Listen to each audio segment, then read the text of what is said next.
আসসালামু আলাইকুম রহমতুল্লাহি ওবরাকাতু। আলহামদুলিল্লাহ ওসসালাতু ওয়াসসালামু আলা রাসূলিল্লাহ বাদ। সুপ্রিয় দর্শক, কাছে দূরে দেশে বিদেশে যে যেখান থেকে আমাদেরকে দেখছেন, আন্তরিক মোবারকবাদ জানিয়ে শুরু করছি চ্যানেল 24 এর প্রতি সপ্তাহের সাপ্তাহিক আয়োজন নগদ ইসলামিক নিবেদিত শান্তির পথে অনুষ্ঠানের আজকের পর্বে। দর্শক, প্রতি সপ্তাহে আমরা কোরআন এবং সুন্নাহর আলোকে একটি বিষয় নিয়ে কথা বলি। আজকে আমরা যে বিষয়টি নিয়ে কথা বলবো ইনশাআল্লাহ তাআলা, যেহেতু ঈদ চলে গেছে, ঈদ পরবর্তী আমল কি রয়েছে, বিশেষ করে শাওয়াল মাসে 6টি রোজার বিষয় রয়েছে, অন্যান্য আমল কি রয়েছে, ঈদের পরবর্তীতে রমজানের শিক্ষাগুলো আমরা কিভাবে কাজে লাগাবো, আমরা এই সমস্ত বিষয়ে কথা বলবো ইনশাআল্লাহ তাআলা। আলোচনার জন্য দুজন বিজ্ঞ মেহমান রয়েছেন, তরুণ আলেম দ্বীন, খ্যাতিমান মুফাসসির কোরআন মুহতারাম মুফতি গোলাম রব্বী ইসলাম। আসসালামু আলাইকুম ওয়া রাহমাতুল্লাহি ওয়া বারাকাতুহু। ওয়া আলাইকুম আসসালাম ওয়া রাহমাতুল্লাহ। আমাদের সঙ্গে আরও রয়েছেন বিশিষ্ট ইসলামী চিন্তাবিদ, খ্যাতিমান মুফাসসির কোরআন মুহতারাম হযরত মাওলানা রবিউল ইসলাম। আসসালামু আলাইকুম ওয়া রাহমাতুল্লাহ। ওয়া আলাইকুম আসসালাম। ভালো আছেন মুহতারাম? আলহামদুলিল্লাহ, আপনি কেমন আছেন? আলহামদুলিল্লাহ। যে মুহতারাম মুফতি সাহেব, আপনার কাছে প্রথমে যে বিষয়টি জানতে চাচ্ছি, ঈদ তো চলে গেল, এখন ঈদের পরবর্তীতে আমাদের অনেক কার্যক্রম থাকে, আমরা সেই কাজগুলো তো অবশ্যই করবো ইনশাআল্লাহ। কি কাজ করব পরে আমরা আলোচনা আসছি। প্রথমত শাওয়াল মাসে কি কি আমল রয়েছে যদি একটু বলতেন। আলহামদুলিল্লাহ কাফা ওয়া সালামুন আলা ইবাদিহিল্লাযিনা ইসতাফা, আম্মা বা'দ। চমৎকার প্রশ্ন করেছেন। দেখেন, আল্লাহ রাসূল সাল্লাল্লাহু আলাইহি সাল্লাম রমাদান শেষ হওয়ার পরেই ইবাদত যে শেষ হয়ে গেছেন তা না। ওয়াবুদ রব্বাকা হাত্তা ইয়াতিয়াকাল ইয়াকিন, যে তোমরা আল্লাহর ইবাদত করো মৃত্যু পর্যন্ত, এই ইবাদত ছেড়ে দেওয়া যাবে না।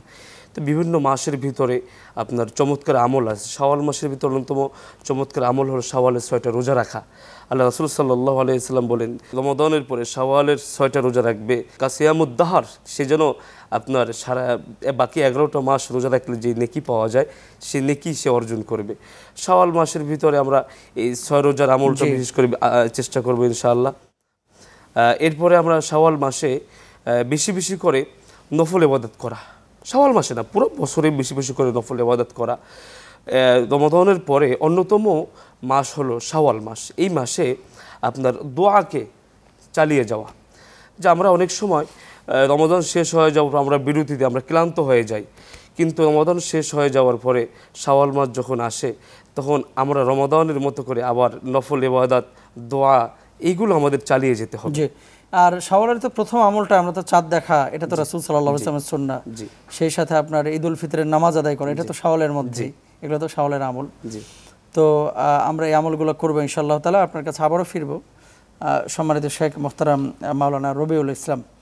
শাওয়াল মাসে যে 6টা রোজা আমরা অনেকে আদায় করি, আমার অনেক মা বোনেরা আপনার রমজানে মিনস্ট্রেশনের কারণে যাদের রোজা কাজা হয়, এরা পরবর্তীতে রোজাগুলো তো কাজা করবেন। তো শাওয়ালের 6 রোজা, মান সামা রমাদান সুম্মা আতবাহু সিত্তাম মিন শাওয়াল, আল্লাহ রাসূল বলছেন যে কেউ রমজানের রোজা রাখলো, এরপরে শাওয়ালের 6টা রোজা রাখলো, সে ব্যক্তি যেন পুরো বছরই রমজানের রোজা মানে রোজা রাখলো, নফল রোজা রাখলো আর কি। তো এই যে 6 রোজা আমার মা বোনেরা আদায় করবে, এটা কি কাজা রোজার আগে আদায় করবে না কাজা রোজার পরে আদায় করবে, যদি এই বিষয়টা নিয়ে বলতেন। জি আলহামদুলিল্লাহ, নাহমাদুহু ওয়া নুসাল্লি আলা রাসূলিল কারীম, আম্মা বাদ। অত্যন্ত গুরুত্বপূর্ণ একটি প্রশ্ন করেছেন। মাহে রমজান আমাদের মাস থেকে বিদায় নিয়েছে, যেটা বরকতপূর্ণ মাস ছিল, ইবাদতের মাস ছিল, যেটা আল্লাহ রাব্বুল আলামিনের কাছে বাকি 11টি মাসের ভিতর অন্যতম একটি মাস। সেই মাস আমরা শেষ করে শাওয়াল মাসে এখন আমরা উপনীত হয়েছি। আপনি অত্যন্ত গুরুত্বপূর্ণ একটি প্রশ্ন করেছেন। শাওয়াল মাসে হযরত রাসূলুল্লাহ সাল্লাল্লাহু আলাইহি ওয়াসাল্লাম বলছেন যে, হযরত আবু আইয়ুব আনসারী রাদিয়াল্লাহু তাআলা বর্ণিত, তিনি বলেন রাসূলুল্লাহ সাল্লাল্লাহু আলাইহি ওয়াসাল্লাম বলেছেন, যারা রমজান মাসে 30টা রোজা রাখলো এবং রমজানের পরে যারা এই শাওয়াল মাসে 6টা রোজা রাখলো, তারা পুরা একটি বছর তারা যেন রোজার ভিতরে থাকলো। আলহামদুলিল্লাহ। তাহলে আমরা যদি এই মাসের এই 6টা রোজা রাখা অত্যন্ত গুরুত্বপূর্ণ। আমরা এটা সওয়াবের নিয়াতে, আমলের নিয়াতে আমরা রাখবো। যেহেতু আমরা ঈদের নামাজ আদায় করেছি, ঈদের পরবর্তীতে আমরা এই রোজাগুলো রাখার জন্য চেষ্টা করব। আপনি এটা গুরুত্বপূর্ণ আলোচনা করেছেন যে আমার মা বোনেরা এই রোজাগুলো কিভাবে রাখবে, তাদের মিস্টেকের রোজাগুলো। অবশ্যই আমরা পুরুষেরা আমরা এই 6টা রোজা তো অবশ্যই রাখবো, যেহেতু আমরা 1 বছর সওয়াব পেয়ে যাচ্ছি। আমার মা বোনেরাও রোজা রাখবে, তাদের মিস্টেক রোজাগুলো এই 6টা রোজা রাখার পরে তারা নফলটা আদায় করলো এবং তাদের পরবর্তীতে এসে তারা বাকি যে রোজাগুলো তাদের কাজা ছিল সুন্দরভাবে তারা আদায় করে নেবে। যে করলে আমার মা বোনেরা ঠিক একইভাবে পুরো একটি বছরের সব রোজা রাখার সব কিন্তু আমার মা বোনরাও পেয়ে গেল, আলহামদুলিল্লাহ। জি ধন্যবাদ। এখানে আরেকটি বিষয় আমরা অ্যাড করতে পারি দর্শকদের সাথে, সেটি হচ্ছে অনেক মা বোনের দেখা যাচ্ছে যে রোজা কাজা হয়েছে 10টা, তো এখন শাওয়ালের পরে, শাওয়ালের যে ঈদ উল ফিতরের পরে সময় পাচ্ছে সে পুরো মাসটাই, এখন 6টা রোজা সে রাখতে গেলে আবার এই 10টি রোজা পরবর্তীতে অসুস্থ হয়ে যাওয়ার সম্ভাবনা আছে। তো সেসব ক্ষেত্রে আপনি আগে চেষ্টা করবেন যে এই ফরজ রোজাটা আদায় করে নিতে, এরপরে আপনি নফলটা আদায় করার চেষ্টা করবেন। আর যদি মনে হয় যে না, যেহেতু সময় নাই, আমার অলরেডি 15-16 তারিখ চলে গেছে, তাহলে শাওয়ালের 6টা রোজা আপনি রেখে তারপরে টানা আপনি ফরজগুলো শুরু করতে পারেন। তবে নফলের চাইতে অবশ্যই ফরজ অগ্রগামী, কাজাটা আগে আদায় করাটা আপনার জন্য জরুরি। আমরা সম্মানিত শাইখের সাথে সম্পর্ক বিষয়টি দর্শকদেরকে বলে দিলাম। এ পর্যায়ে আপনার কাছে যে বিষয়টি জানতে চাচ্ছি, ঈদের পরবর্তী অনেক আয়োজন আমরা করে থাকি, এখন কিন্তু ঈদের মৌসুম চলছে, আমরা অনেকে গ্রামের বাড়িতে গিয়েছি ঈদ করার জন্য। তো যখন আমরা গ্রামের বাড়ি যাই অথবা বেড়াতে যাই, শ্বশুর বাড়িতে যাই, অনেকে নামাজের কোনো খেয়াল করে না। এখন বেড়াতে আসছি, এত কষ্ট করে 1 মাস রোজা রাখলাম, এই সময়টা নামাজ রোজা অতটা কেউ মানে গুরুত্ব দেয় না। এদের ব্যাপারে কি বলবেন মোহতারাম? জি আলহামদুলিল্লাহ, অত্যন্ত গুরুত্বপূর্ণ একটি প্রশ্ন করেছেন। আল্লাহ রাব্বুল আমিন কোরআনুল কারীমের ভিতরে ঘোষণা করেছেন, ওমা খলাকতুল জিন্না ওয়াল ইনসা ইল্লা লিয়াবুদুন, আমি মানুষ এবং জিন জাতিকে সৃষ্টি করেছি আমার ইবাদত করার জন্য। এবং ইবাদতের ভিতরে আল্লাহ পাক 5টা বিধানকে আমাদের উপরে ফরজ করে দিয়েছেন। প্রথম নম্বর কালেমা, দ্বিতীয় নম্বর হচ্ছে নামাজ। আল্লাহ রসুলের কাছে একজন সাহাবী চলে গেলেন, কি বলেন, ইয়া রাসূলুল্লাহ আমি ইসলাম কবুল করতে চাই। রাসূলুল্লাহ সাল্লাল্লাহু আলাইহি ওয়াসাল্লাম বললেন যে অবশ্যই তুমি ইসলাম কবুল করো। সাহাবী কালেমা পড়লেন, মুসলমান হলেন। বললেন ইয়া রাসূলুল্লাহ এরপর কী কাজ করব? বললো তুমি নামাজ আদায় করো।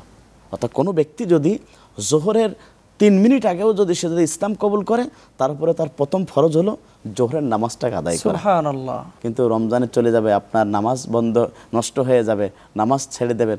তাহলে রসুলের সে হাদিস, কেউ মুসলমান এবং কাফেরের ভিতরে পার্থক্য আছে নামাজ। নামাজ যদি আপনার ঠিক থাকে তাহলে আপনি মুসলমান থাকবেন, নামাজ যদি আপনার ঠিক না থাকে তাহলে আপনি রমজান মাসে রোজা রাখলেন, মুসলমান ছিলেন, রমজানের পরে রোজা রাখলেন, নামাজ পড়লেন, আপনি কাফের হয়ে গেলেন। এই জন্যে প্রিয় দর্শক আপনাদেরকে বলতে চাই, আল্লাহ রসুলের কাছে একজন সাহাবী এসে বললেন, ইয়া রাসূলুল্লাহ আপনি আমাকে কিছু আমলের কথা বলুন, যা করলে আমি অতি দ্রুত জান্নাতে যেতে পারি। রাসূলুল্লাহ সাল্লাল্লাহু আলাইহি ওয়াসাল্লাম বললেন যে তুমি 1 নম্বর আল্লাহর ইবাদত করবে, 2 নম্বর আল্লাহর সাথে শিরিক করবে না, 3 নম্বর তুমি অবশ্যই নামাজ পড়বে, যাকাত দেবে, হজ করবে। তো প্রিয় দর্শক আপনাদেরকে বলতে চাই, মানে মৌলিক বিষয়গুলো বাস্তবায়ন করবে। যে মৌলিক বিষয়, অর্থাৎ অবশ্যই রমজানের পরে আমাদেরকে 5 ওয়াক্ত নামাজ একটি মাসের জন্য না, গোটা জীবন যতদিন আপনি বেঁচে থাকবেন ততদিন পর্যন্ত আপনাকে নামাজ পড়তেই হবে 5 ওয়াক্ত। ধন্যবাদ মোহতারাম। জাযাকাল্লাহ। মুফতি গোলাম রব্বী ইসলাম, আপনার কাছে জানতে চাচ্ছি একই বিষয়, সেটি হচ্ছে এই রমজান যখন চলমান ছিল অনেকে আমরা সুদের সাথে জড়াই নাই, ঘুষের সাথে জড়াই নাই, হারাম বর্জন করেছি, হালাল অর্জন করেছি, গ্রহণ করেছি। ঈদের পরে অনেকেই চিন্তা করে যে যাক এবছর রোজা তো শেষ করলাম, বাকি 11টি মাস আবার যা খুশি তা করি, আবার রমজান পাবো, তারপর আবার মাফ চেয়ে নিয়ে একেবারে নিট অ্যান্ড ক্লিন হয়ে যাবে, এরকম একটা টেন্ডেন্সি কাজ করে, চেতনা কাজ করে। কি বলবেন যে আমাদের কি শিক্ষা নেওয়া হচ্ছে? চমৎকার একটা প্রশ্ন করেছেন, আলহামদুলিল্লাহ। আল্লাহ তাআলা পবিত্র কোরআনে বলেছেন, ইয়া আইয়ুহাল্লাযীনা আমানু কুতিবা আলাইকুমুস সিয়াম কামা কুতিবা আলাল্লাযীনা মিন ক্বাবলিকুম লাআল্লাকুম তাত্তাকুন। আল্লাহ রাব্বুল আলামিন রমাদানটা দেওয়ার উদ্দেশ্যই হলো আমাদেরকে মুত্তাকিন, ভদ্র, সভ্য বানানোর উদ্দেশ্যে। তো দেখেন রমাদানে আমরা ভালো ভালো কাজ করছি। দেখেন রমাদানে আমরা সুদের সাথে জড়াই নেই, বিশেষ করে আমরা রমাদানে আমরা অনেকে নেশা থেকে দূরে ছিলাম, অনেকে সিগারেট থেকে দূরে ছিলাম, এগুলো রমাদানে আমরা দূরে থাকি রমাদানের সম্মানার্থে। কিন্তু আমরা রমাদান যখন শেষ হয়ে যায় আমরা সে আবার ঘুষের ভিতরে আমরা চলে যাই, দুর্নীতির ভিতরে চলে যাই, নেশার ভিতরে চলে যাই। কিন্তু না, লাআল্লাকুম তাত্তাকুন, আপনি তো ভদ্র হয়ে গেছেন রমাদানে, যেহেতু ভদ্র হয়ে গেছেন এখন আপনার এই রমাদানের যেই কার্যকলাপ এটা 12 মাস আপনার কন্টিনিউ করতে হবে। বাকি 11টা মাস আপনি যেমন রমাদানে আপনি সিগারেট খাননি, আপনার সিগারেট থেকে আপনি মুক্ত থাকতে হবে, নেশা করেননি, নেশা থেকে মুক্ত থাকতে হবে। রমাদানে আমি এই সুদ ঘুষ নিতে আমরা চিন্তা করতাম যে না রমাদানে এগুলো করা যাবে না, রমাদানের পরে ঠিক তেমনিভাবে সুদ ঘুষ থেকে দূরে থাকতে হবে। রমাদানে আমরা বেশি করে কোরআন তেলাওয়াত করতাম। রমাদান যখন শেষ হয়ে যাবে আমরা কোরআন তেলাওয়াত অব্যাহত রাখবো। রমাদান যখন শেষ হয়ে যাবে আমরা বেশি করে নফলে রোজা রাখবো। রমাদানে রোজা রাখছি, এইটা রমজান যখন শেষ হয়ে যায় বাকি যে 11টা মাস আমরা মাসের 15, 16 এরপরে হলো সোমবারের রোজা, আমরা এই রোজাগুলো আমরা রাখতে পারি, নফল রোজাগুলো রাখতে পারি। রমাদান যখন শেষ হয়ে যাবে আমরা রমাদানের মানুষের সাথে চমৎকার আচরণ করি, ভালো ব্যবহার করি, হাসি মুখে কথা বলি। রমাদান যখন শেষ হয়ে যাবে আমরা মানুষের সাথে হাসি মুখে ভালো ব্যবহার আমরা আদায় করব। রমাদান শেষে বেশি করে তাহাজ্জুদ পড়ব। রমাদানে আমরা যখন সাহারির সময় উঠি, হয়তো ওঠার পরে আমরা তাহাজ্জুদ নামাজ আদায় করি, আবার কিংবা খাবারের পরে আমরা সাহারির পরে আমরা তাহাজ্জুদ আদায় করি। কিন্তু রমাদান যখন শেষ হয়ে যাবে সারা বছরে আমাদের তাহাজ্জুদের সাথে কোনো সম্পর্ক থাকে না। রমাদান যখন শেষ হয়ে যাবে তাহাজ্জুদটাকে আমরা কন্টিনিউ করব। জি ধন্যবাদ। ছোট্ট একটি বিরতির সময় হয়েছে, তারপরে মুহতারাম মুফতি সাহেবের কাছে আবারও আসবে ইনশাআল্লাহ তাআলা। প্রিয় দর্শক, আপনারা দেখছেন আপনাদের প্রিয় অনুষ্ঠান নগদ ইসলামিক নিবেদিত শান্তির পথে। সময় হয়েছে একটি বিরতিতে যাবার। বিরতির পরে দুজন বিজ্ঞ মেহমানের কাছে আবারও ফিরছি, আশা করছি আমাদের অপেক্ষায় থাকবেন ইনশাআল্লাহ।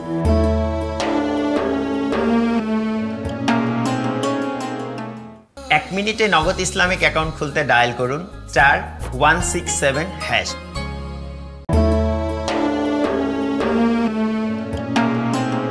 আলহামদুলিল্লাহ, বিরতির পর আবারও সবাইকে সাদর আমন্ত্রণ জানাচ্ছি। প্রিয় দর্শক, আপনারা দেখছেন আপনাদের প্রিয় অনুষ্ঠান নগদ ইসলামিক নিবেদিত শান্তির পথে অনুষ্ঠানের আজকের পর্ব। আমরা আলোচনা করছি রমাদান পরবর্তী কাজ, শাওয়াল মাসের আমল নিয়ে। তো সম্মানিত দুজন বিজ্ঞ মেহমান আলোচনা করছেন। আমি দু একটি কথা আপনাদের সাথে শেয়ার করতে যাচ্ছি। বিশেষ করে যারা ছুটিতে এখন আছেন গ্রামের বাড়িতে, অথবা অনেকে বিদেশ সফরে গিয়েছেন, অনেকে কক্সবাজারে গিয়েছেন, ছুটির এই সময়গুলোতে যেহেতু সফরের হালত চলে, অনেকেই আছে যে যারা একেবারে নামাজই পড়ে না। আরে আপনার কঠিন হবে এই জন্যই তো আল্লাহ তাআলা আপনাকে নামাজটা অর্ধেক করে দিয়েছে। ফজরের নামাজ সুন্নাহ সহ 2 রাকাত আপনি ফরজ পড়বেন, জোহরের মাত্র 2 রাকাত আল্লাহ দিয়েছেন। তারপরে মাগরিবে 3 রাকাত ফরজ, এর সাথে 2 রাকাত ফরজ, 3 রাকাত বেতের। সফরের হালতে যখন আপনি 82 কিলোমিটার বা 78 মাইল 48 মাইল আপনি সফর করবেন মিনিমাম, আপনার এটা কিন্তু বিধান, আল্লাহ আপনাকে সহজ করে দিয়েছে। তো এখন আপনি কঠিন করে কেন নিচ্ছেন? আল্লাহ আপনার কঠিনতা দূর করানোর জন্যই কিন্তু আপনাকে নামাজটা কমিয়ে দিয়েছেন। তাহলে আপনি আল্লাহর কাছে কি জবাব দেবেন? সফরের হালতে অন্তত ফরজ বিধানগুলোকে যেভাবে আল্লাহ বাস্তবায়ন করতে বলেছেন আমরা সেভাবে বাস্তবায়ন করবো ইনশাআল্লাহ তাআলা। আর গ্রামের বাড়িতে যারা গিয়েছেন, আমরা অনেকে ভুল করি।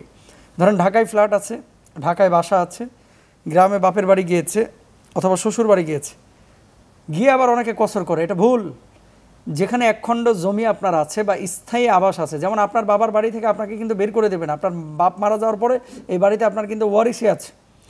যতদিন পর্যন্ত আপনার বাপ আপনার জন্য এই যে বাড়ি রেখে গেছেন বা আপনার পৈতৃক ভিটা আপনার জন্য আছে, একটা আবাস আছে, ততদিন পর্যন্ত আপনি ওখানে কসর করতে পারবেন না। ওখানে পুরোপুরি নামাজে আপনাকে আদায় করতে হবে, কসর করবেন রাস্তায়। এটা হচ্ছে আমাদের বোঝার একটা ভুল। অনেকেই নিজের স্থায়ী আবাসে যে কসর করা শুরু করেন, এটা করবেন না ইনশাল্লাহ। আমরা দুজন মেহমানের কাছে আবার আসবো। মাওলানা রবিউল ইসলাম, ঈদের এই মৌসুমটায় অনেকে রোজা রেখেছে, আগে মাহফিলও করেছে, কোরআন চর্চার সাথে জড়িতও ছিল। কিছু ছেলেরা আছে যে এই ঈদের ছুটিতে কোনো কাজ নাই, 18 জন 19 জন বাইক নিয়ে মনে করেন খালি গিয়ার মারতেছে, রোড অ্যাক্সিডেন্টে মরেও কিন্তু দেখবেন 3 দিন 4 দিনে 43 জন 45 জন শুধু হুন্ডার অ্যাক্সিডেন্টে মারা যায়। এই যুবকদের উদ্দেশ্যে কিছু নসিহত যদি করতেন। অত্যন্ত গুরুত্বপূর্ণ প্রশ্ন করেছেন মোহতারাম আমাকে। আসলে আমি একজন যুবক মানুষ, এই জন্য যুবকদেরকে লক্ষ্য করে বলতে চাই, আর তিপলুন সেগুলাতুন মুস্তাকবিলুন, আজকের দিনের শিশু আগামী দিনের ভবিষ্যৎ, আজকের যুবক এই বাংলাদেশের ভবিষ্যৎ। সুতরাং যুবকদেরকে লক্ষ্য করে বলতে চাই, তোমরা এই 1টি মাস রোজা রেখেছিলে, রোজা রাখার পরে তোমরা 5 ওয়াক্ত নামাজ জামাতের সাথে পড়ার জন্য চেষ্টা করছো এবং রোজা রাখেছো, এরপরেও তোমরা ইফতারের সময় নিজেরাই বন্টন করেছো। অনেক জায়গায় দেখা যায়। এই যুবকদেরকে লক্ষ্য করে বলতে চাই, দুনিয়ার খেলতামশায় পড়ে তোমরা এই মোটরসাইকেলে বাইকে করে অত্যন্ত খারাপ কাজে তোমরা জড়িত হয়ে যাও। নিজের বান্ধবীকে সময় দেওয়ার জন্য বান্ধবীকে নিয়ে তোমরা কোনো পার্কে চলে যাও এবং বান্ধবী যখন পিছনে থাকে মোটরসাইকেলের গিয়ার সেখন 180 মাইল বেগে জোরে চলে, যার কারণে দুর্ঘটনা কবলিত পড়ে নিজের জীবনটাকে নষ্ট হয়ে যায়। কিন্তু একটা মানে সন্তান মানুষ হতে যে কত কষ্ট, এটা তার বাবা তার মা ছাড়া দুনিয়ার কেউ বলতে পারে না। এই জন্য যুবকদেরকে লক্ষ্য করে বলতে চাই, এই ঈদের মৌসুমের পরে আমরা যেন বাইকগুলা নিয়ন্ত্রণ করে চালাই। জি অবশ্যই তো ব্যবহার করতে হবে, কিন্তু ব্যবহার করবেন, কিন্তু এটা হচ্ছে ব্যবহার করবেন নিয়ন্ত্রিত। আপনাকে অবশ্যই এটাকে রোডঘাট চালাতে গেলে নিয়ন্ত্রণভাবে আপনি চালাতে পারেন, তাহলে আপনার একদিক থেকে আপনার দুর্ঘটনা থেকে আপনি বেঁচে যেতে পারবেন। কত যুবকেরা হাসপাতালে জীবন নিয়ে কাতরাচ্ছে, কারণটা হলো তারা কারো পা ভেঙে গেছে। আমার সামনে অসংখ্য যুবক মৃত্যুবরণ করেছে অ্যাক্সিডেন্টে। এই মৃত্যুগুলো দেখলে চোখের পানি চলে আসে, বুকটা রক্তক্ষরণায়। এই জন্য বাংলাদেশের যুবকদের সহ পৃথিবীর সমস্ত যুবকদেরকে লক্ষ্য করে একটা কথা বলতে চাই, নিজের বাইককে কন্ট্রোল করুন, তাহলে জীবনটা কন্ট্রোল হয়ে যাবে। সুতরাং আমরা যেন এই যুবকদেরকে লক্ষ্য করে বলতে চাই, এবং রাস্তাঘাটের আদবগুলো যেন আমরা খেয়াল করি। তোমরা জি ধন্যবাদ মোহতারাম। আবার আপনার আলোচনায় আমরা সময় পেলে আসবো। মুফতি গোলাম রব্বী ইসলাম, রাস্তার কিছু আদব আছে হাদিসের মধ্যে, যে এইভাবে চলতে হবে, এই সমস্ত জিনিসগুলো অবলম্বন করতে হবে, এরকম কিছু আদবের কথা যদি দর্শকদের উদ্দেশ্যে বলতে। চমৎকার। দেখেন, আমাদের বাংলাদেশের সাথে অনেক মানে রাসূলের সুন্নাহর সাথে চলতে আমাদের একটু সমস্যা হয়। যে আল্লাহ রাসূল সাল্লাল্লাহু আলাইহি সাল্লাম চলার ক্ষেত্রে ডান দিক থেকে চলার কথা বলেছেন। তো আমাদের দেশে ডান দিক থেকে চলার, গাড়ি চালানো এটা নিষিদ্ধ, বাম সাইডে চলতে হয়। তো এটা রাষ্ট্রীয় আইন আমাদের ফলো করতে হবে। আপনি রাষ্ট্রীয় আইন যদি ফলো না করে যদি আপনি সুন্নাহ অনুযায়ী চলতে যান, তাহলে আরো বেশি অ্যাক্সিডেন্ট হবে। মানে যেহেতু রাস্তাগুলো আমাদের ওই সিস্টেমে না। হ্যাঁ, এই রাস্তা চলবেন। যখন আপনি এলাকায়, গ্রামের বাড়িতে, মসজিদে যাবেন ডান দিক দিয়ে যাবেন, আপনি যখন ঘরে যাবেন ডান দিক দিয়ে যাবেন, এইগুলো আমরা করবো, রাসূলের সুন্নাহগুলো ফলো করব। চলার ক্ষেত্রে আমরা সতর্কতা অবলম্বন করব, সবচেয়ে গুরুত্বপূর্ণ। প্রিয় ভাই একটু আগে কথা বলেছিলেন এই সতর্কতা, এই যে একটু আগে প্রশ্ন করেছিলেন বাইকের বিষয়, আমি একটা ছোট্ট এক্সাম্পল আমি দিয়ে শেষ করব। এই গত 2-3 দিন আগের কথা, আমার বাসার সামনেই ঠিক একটা ছেলে দেখলাম জানলা দিয়ে খুব স্পিড বাইক চালিয়ে যাচ্ছে, মিনিমাম স্পিড ছিল 110 থেকে 120। ঠিক 5 মিনিট পরে আমরা বাসা থেকে বের হলাম, বাসা থেকে বের হয়ে দেখি রাস্তার পাশে পড়ে আছে, একটা পা নাই, একটা পা নেই। তো আপনার একটু অসতর্কতা, আপনার একটু তাড়াহুড়া করা, এর কারণে আজকে আপনার পুরো লাইফটাই বাতিল হয়ে যাচ্ছে। এই জন্য রাসূলের সুন্নাহ অনুযায়ী যদি আমরা চলতে পারি, সতর্কতা অবলম্বন করে যদি চলতে পারি, তাহলে আমাদের আল্লাহ তাআলা নিজেই তো সতর্কতা করছেন, বারবার আমাদেরকে সতর্ক করছেন, বারবার সতর্ক করেছেন। এই সতর্কতা অবলম্বন করে সুন্নাহ অনুযায়ী যদি রাসূলের আদর্শ অনুযায়ী চলতে পারি, তাহলে বিপদ আপদ বালা মুসিবত থেকে আমরা রক্ষা পাবো, আল্লাহ নিজে রক্ষা করবেন। যে মোহতারাম একটু অ্যাড করতে চাই, আল্লাহ পাক সূরা লুকমানের ভিতরে আল্লাহ পাক আয়াত নাযিল করে জানিয়ে দিচ্ছেন, তোমরা জমিনে অহংকার বসো অথবা দ্রুত গতিতে তোমরা চলো না, মধ্যমপন্থী অবলম্বন করার জন্য আল্লাহ রাব্বুল আলামিন নিজেই বলেছেন। সুতরাং আমি একজন যুবক, আমাকেও মধ্যমপন্থী জীবনটাকে অতিবাহিত করতে হবে, মোটরসাইকেলটা আপনাকে মধ্যম পথে চালাতে হবে। তাহলে ধন্যবাদ আপনাদের দুজনকে, জাযাকুমুল্লাহ। প্রিয় দর্শক, সর্বশেষ যে বিষয়গুলি আমি আপনাদেরকে বলতে চাচ্ছি, রাস্তার মধ্যে কষ্টদায়ক কোনো জিনিস নিজে ফেলবেন না এবং কাউকে ফেলতেও দেবেন না। আপনার কোনো আচরণে আরেকজন মানুষের যেন কষ্টর কারণ না হয়ে দাঁড়ায়। আপনার কোনো আচরণ কেমন, কোনো কাজ নাই, আপনার পাশ দিয়ে বাইক যাচ্ছে অথবা একটা প্রাইভেট কার যাচ্ছে, কিছু গাড়ি আছে, ড্রাইভার আছে, ওই কী করে অ্যাঙ্গেল করে গাড়িটাকে রেখে দেয় যাতে করে কেউ তাকে পাস করতে না পারে, কেউ যেন পাস করতে না পারে। আপনি যে আপনার পেছনের ভাইটাকে কষ্ট দিলেন, আল্লাহর আদালতে কিন্তু আপনাকে দাঁড়াইতে হবে। আরে মুমিন কে?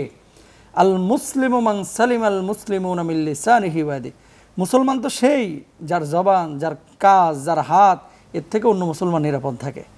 ঢাকা সিটির ভিতরে রমজান মাসে দেখা গিয়েছে, অন্য সময় দেখা যায়, দেখবেন পেছনে সামনে পুরো ফাঁকা, 3 কিলোমিটার একটা গাড়িও নাই, কিন্তু ওই গাড়িটাকে বাঁকা করে পেছন সাইড একদিকে, মাথা একদিকে, আপনি যে থুয়ে দিলেন, পেছনে মিনিমাম 200 মানুষ আপনাকে গালি দিচ্ছে, আপনার বাপ মারে গালি দিচ্ছে, মনে করতেছেন এই গালিগুলো লাগবে না আপনার? এগুলো বদদোয়া, এগুলো গালি না। আর এই সমস্ত বদদোয়ার কারণেই বড় বড় বিপদ আপদের সম্মুখীন মানুষ হয়ে থাকে, এটা আমরা খেয়াল করব। গ্রাম থেকে অনেকে ঢাকায় আপনারা ফিরবেন, অনেকে বস্তা নিয়ে ফিরবেন, অনেকে ব্যাগ নিয়ে ফিরবেন, আর কিছু কিছু মানুষ তো মনে করে যে পৃথিবীতে মনে হয় এটাই আমার শেষ সফর, যা আছে বাড়ি থেকে সব কিছু নিয়ে আসে, অথচ ঢাকা থেকে যখন গিয়েছে বাপমার জন্য 1 কেজি মিষ্টিও অনেকে নিয়ে যায় নাই। কিন্তু গ্রাম থেকে যখন আসে, হাঁসের ডিম থেকে শুরু করে মনে করেন ছাগলের গোশ যা আছে, গায়ের যদি 2 লিটার দুধও থাকে ফ্রিজে, ওটাও বাইরে করে ঢাকায় নিয়ে আসে। কেন রে ভাই? আপনার বুড়া বাপমার জন্য। তাহলে আপনি যখন গেলেন কেন নিলেন না? এগুলো বিবেক দিয়ে, আকল দিয়ে ভাবতে হবে, এগুলো খেয়াল করতে হবে। বাপমাকে ওখানে রেখে আসছেন, গ্রামে কিছু মানুষ যাওয়ার পরে এই ছুটির যে মৌসুম চলতেছে, দেখবেন খালি ভাব দেখাতে দেখাতে আর 6 দিন শেষ, পালসারে গিয়ার মারতেছে, কি হনুরে মনো এরকম ভাব একটা দেখাচ্ছে। কেন? গ্রামের হক কিন্তু আপনার উপরে আছে, ওখানে যান, কিছু সহযোগিতা করেন, এলাকা ভিত্তিক সামাজিক সংগঠনের সাথে জড়িয়ে কিছু কাজ করেন, কিছু দিনই হালাকা করেন, দিনই কিছু মাজলিস করেন, গরিব অসহায় মানুষ যারা আছে তাদেরকে একটু খোঁজ খবর রাখেন। না তো কি আমি ঢাকায় গিয়ে আমি এই কাজ করি, আমি এখানে ইঞ্জিনিয়ার, আমি এখানে ডাক্তার, আমি এখানে হুজুর, আমার ছেলে আমেরিকায় গ্রিন কার্ড পেয়েছে, নিজেকে জাহের করতে করতে এলাকার মানুষ চিন্তা করে যে আরে বাবা রে বাবা কি লাট সাহেব আমাদের দেশে এসেছে, কিন্তু গ্রামের মানুষের জন্য 2টা পয়সাও খরচ করে না। মরেন আপনি, এলাকার মানুষ আপনার জন্য দোয়া করবে না। এই জন্য এলাকায় শুধু যাব নেওয়ার জন্য না, কিছু দেওয়ার জন্য। আবারও বলি, গ্রামে যে যাচ্ছেন ঢাকা সিটি থেকে, কিছু দেওয়ার নিয়ত করেন, খালি নেওয়ার নিয়ত করেন না। আল্লাহ তাআলা আমাদেরকে বোঝার তৌফিক দান করুন। দেখছিলেন শান্তির পথে নগদ ইসলামিকের সৌজন্যে। আজ বিদায় নিচ্ছি, আগামী সপ্তাহে আবার দেখা হবে ইনশাআল্লাহ।